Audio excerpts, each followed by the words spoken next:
I'm Jean Tiberio, and I'm a nutritionist and a wellness coach. Welcome to Healing Outside the Box. Today is episode 146, and I'm calling it The Nuts and Bolts of a Plant-Based Diet. Okay, so your doctor just saw that crazy documentary called What the Health, and it scared the bejeebies out of him or her. I reviewed it in my last episode, and it scared the bejeebies out of me, I can tell you that. So your doctor wants you to go on a plant-based diet. If you're like most people, and most doctors, your doctor is simply going to say that. In other words, I want you to go on a plant-based diet, and send you on your merry way. He may also refer to it as a vegan diet, but it's all the same to us. So what does it mean to go on a plant-based or plant-strong diet? The assumption is that it has to be an all-or-nothing diet, but that's not necessarily the case. So in this episode, let's pretend we are about to have a conversation on what it means to be on this plant-based diet. Back in the 80s and 90s, I worked as a dietitian in an outpatient setting, and I did a bunch of dietary instructions on a vegetarian diet. Back in the old days, I might have exchanged pleasantries for a few minutes. Then I reviewed the diet order that the doctor had prescribed. At some point, we would get around to discussing a typical day's intake for this particular person. This was done to get a feel for what this particular person is accustomed to eating for, say, breakfast, lunch, and dinner. I might ask them if weekdays are different than weekends, etc. The point here was to adopt the physician's diet orders to the patient's preferences as much as possible. One of the many problems with this approach is that it puts everyone on the spot in terms of feeling that he or she may be judged because of what they're eating. And as we already know, if we have been listening to myself flapping my gums about eating behavior, we may be accustomed to what we're eating because of our culture, our family values, and many other reasons I can't seem to think of right now. So we might not be willing to give up on these foods so easily. And there's another problem inherent in that last statement. The term give up means to most of us a hardship of one kind or another, even if that hardship ultimately results in us feeling better. The more popular approach now is to design a plan from the ground up that's based on foods that we are accustomed to eating.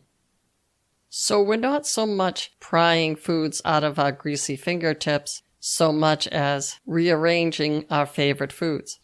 This is especially true with regard to a diet plan for diabetes. If the American dietary habits and the American food industry stay on their present course, our country may be looking at up to 50 million diabetics. And that is, as they say, a lot. That's a lot of people who will be told to stay away from sugar. So will this giving up plan of attack work in the long term? Probably not. So more and more practitioners are recommending what they're calling a plant-strong or Mediterranean diet to treat both prediabetes and diabetes. So there will no longer be imaginary plates with 3 sections, one for the meat, the potatoes, and the vegetables, like the TV dinners of the 60s. A cardiologist that I used to work for would tell his patients, "Don't eat anything that has a face." That once again answers the question about what to stay away from, but still leaves the question about what to replace it with. So the wellness visit of the future may sound something like this. We would exchange pleasantries, hopefully more meaningful pleasantries, because we would be seeing each other on a weekly or bi-weekly basis, then perhaps on a monthly basis. It's possible that these visits could be done online or over the phone, so there would be options for interactions according to what the patient might be comfortable with. I imagine email could also be an option. I don't see why not. Then, once we finished exchanging our pleasantries, I might ask you detailed questions about your goals for your eating plan, for your exercise plan, and even stress management.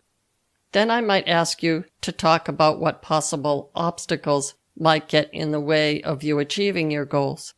If you're like most people, and you probably are like most people, we might be discussing time management problems or financial problems, especially when it comes to organic food, or perhaps family issues like, I can't get my kids to eat broccoli, etc. Maybe if you're single and work long hours, one of the obstacles might be getting home late and not wanting to start cooking a homemade meal that might take an hour. At some point, we may talk about, say, what are your favorite things to eat? In other words, when you go to a restaurant, which restaurant is it, and what do you usually order? Many people have no problem talking about their favorite meal in different restaurants. Let's say if your family is from the Dominican Republic or Cuba. I might ask you how you like your beans and rice. The stumbling block is often a simple logistical question about how to make a healthy version of those favorite meals, both at home and in restaurants. A typical question they may ask might sound like, when I see the words plant-based diet, I don't know what that means other than to include a lot of vegetables. In my previous episode, I talked about proteins, and more specifically, the fact that every food, other than fruit, has some protein. And we need only about half of what the average American gets. I assured us all that our protein needs can be met if we're eating a variety of foods. That goes for vitamins and minerals as well. The only exception for strict vegans would be that vitamin B12. You can always do a supplement for the B12, or you could choose not to be such a strict vegan and add fish to your repertoire. And that brings me to a seemingly obvious point. No one has to be a strict vegan. There's no all or nothing being the only way to go. Okay, so a plant-based diet is everything or almost everything that doesn't have a face. How does that break down in terms of the nuts and bolts of putting something on your dinner plate? One way to approach this is to find an app or a website that pretty much does the choosing for you. They might give you a sample meal plan or plans and many suggestions that you can choose from to pick what you want to eat for the week. If you like a particular recipe and you want to repeat it, you can simply add it to next week's suggestions. Then the app will pick out the groceries that you need, and so forth. One of those is the Forks Over Knives meal planner. As you may have guessed, there was a movement and now a website linked to that famous documentary, Forks Over Knives. I will give you the link in the show notes to the website. The only thing about this type of meal planning app is that it is generally not free. The Forks Over Knives meal planner costs $4.99 per month as of September of 2017. As I mentioned in a previous episode, and I'll give you a link to this as well, they have meal delivery services, which always gives you the choice of picking a vegetarian or a fish-based recipe. Last but not least, there's the do-it-yourself plant-based dietary plan. There's a few ways to approach this. Number 1, ask yourself, what are my favorite foods to eat when I'm out in a restaurant? Then go online and find a meatless version of these foods. If you have a printer, you can print out the recipe and change any vegetable or spice to your liking. Let's take an example. Say chicken chow mein. Find a recipe online for, in this case, chicken chow mein, or it could be anything. I chose chow mein because it's fairly easy to switch out vegetables. Instead of chicken, you could add peanuts or cashews, and you can be generous with the nuts because overall, on a plant-based diet, you will be eating less calories and losing weight. Now, in terms of the vegetables in a chow mein, most recipes call for bean sprouts, and most people are not necessarily a fan of the sprout. Therefore, you can easily swap out many vegetables. Carrots, red onion, cabbage of any kind, sweet peppers, green beans, bok choy, etc. I add a clove of garlic to my chow mein because I add a clove of garlic to everything. If you make this recipe once a week or once every other week, you can afford to get that nice soy sauce or hoisin sauce. Rice is pretty cheap, as everyone knows, but you can increase the nutrient density of your meal by substituting with organic udon noodles. If you buy them online, they'll cost about half as much as in the grocery store. Number 2, you could search online for all types of vegetarian recipes. Now, with vegetarian meals, the focus or center of the plate is usually the grain. Then they build around that grain. As we were saying before, everything except fruit has protein. Therefore, you will be getting protein from the grain, from the vegetables, from the beans, the nuts, the seeds, the liquids, say almond milk or soy milk. So let's take another example. Bean and cheese burrito. This would be in the plant-based, but not necessarily vegan category, although you can buy a vegan cheese if you like. There's a couple of suggestions that would make this restaurant quality delicious. You may want to get a good quality flour tortilla. Maybe use a real hot pepper rather than just a sauce. I use poblano peppers, but you could use whatever pepper you like. You can add organic onion, sweet peppers, black beans, perhaps use a good pepper jack cheese, or Monterey Jack cheese, or a shredded cheddar. You can also make your own refried beans, which will keep until the next time you make the burritos.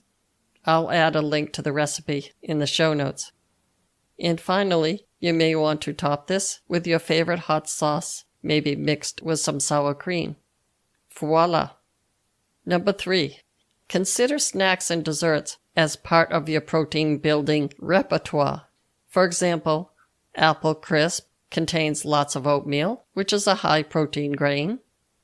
Another high-protein grain is quinoa, and there are recipes for cakes and cookies made with quinoa. Ditto for couscous. I recommend getting the organic pearl couscous, especially if you're making something like a couscous cake, because it will have more flavor. Number 4, once you have maybe 5 or 6 recipes to make on a regular basis, at least to start, begin building a plan around what time would be good to do your cooking. If you get home late on certain evenings, maybe have a backup plan to pick up a meatless dinner, either at a local restaurant or a grocery store. Here in Salem, Massachusetts, we are spoiled in that we have many places to choose from. There are a few restaurants that have excellent meatless meals that can be picked up, as well as grocery stores that have meatless prepared meals. In the next town over from me, they're building a new Whole Foods, I guess for us regular income folks, that will be offering delivery and takeout prepared meals, and I imagine there'll be plenty of meatless options. Number 5, if you're still wading in the swamp in terms of how to put all this into practice, because after all, our fearless leader hasn't drained the swamp yet, you can always hire a nutritionist. This nutritionist or wellness coach could work with you to get your plan up and running. And OMG, I happen to be one. If you'd like to partake in my services, you can contact me on my contact page, which is on my website. I'll give you a link to that as well. Throughout the next week, I'll be scanning the internet as well, looking for plant-based recipes for you to try. I'll just change them around a bit, so I won't get into trouble with the copyright gods. I'll put them on my recipe page, which again will be in the show notes. That's all I have for you today. Be well and stay tuned next week for another episode of Healing Outside the Box.